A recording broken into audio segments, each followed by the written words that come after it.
โอเคคลิปนี้จะมาสาธิตหรือจะมาทดลองโอนเหรียญจากกระเป๋า Binance เนาะไปยังกระเป๋า OKX ซึ่งจะมีวิธีขั้นตอนแนวใดเข้าไปเบิ่งนำกัน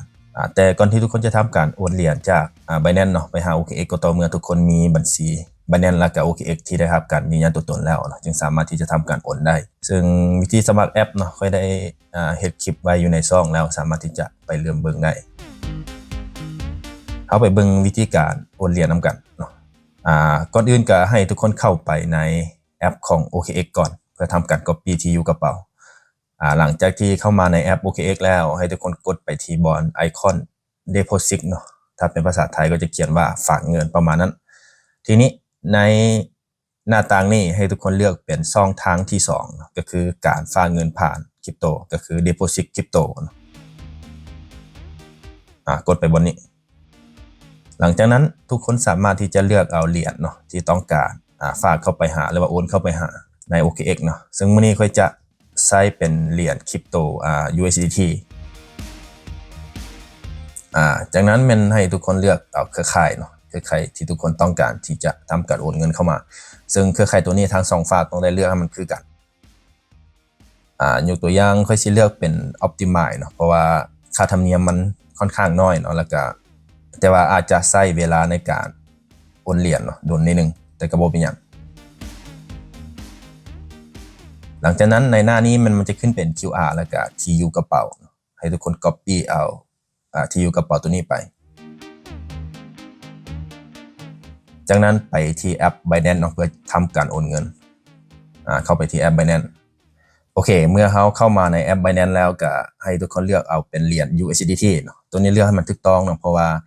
ในเบื้องของ OKX เขาเลือกเป็น USDT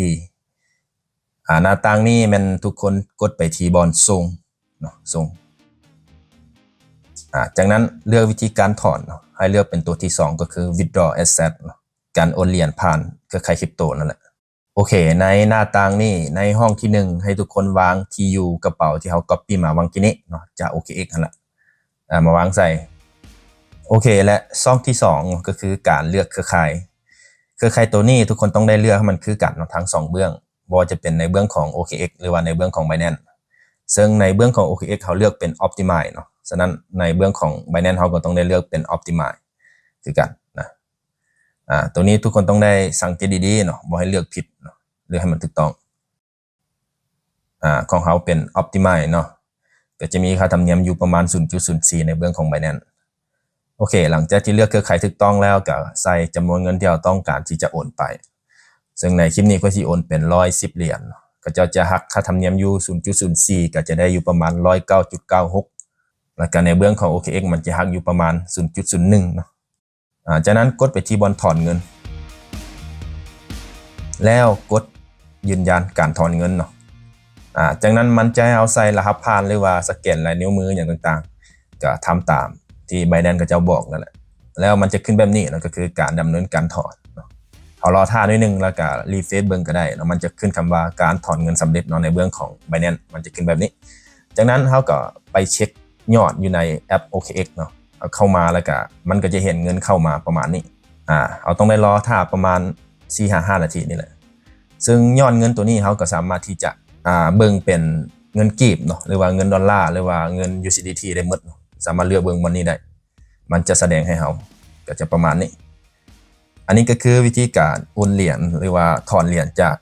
กระเป๋า Binance เนาะเข้ามาหากระเป๋า OKX ก็จะประมาณนี้เนาะถ้าหากว่าท่านมีบัญชีOKX หรือว่าบัญชี Binance ทั้ง2อันก็สามารถที่จะทำการลองโอนหากันได้เนาะเพื่อเอาไปขายหรือว่าเอาไปลงทุนอย่างต่างๆก็จะประมาณนี้ขอเข้าใจทุกคนที่เข้ามารับชมแล้วก็บ่เข้าใจอยู่ในขั้นตอนใดก็สามารถที่จะคอมเมนต์ถามได้เนาะ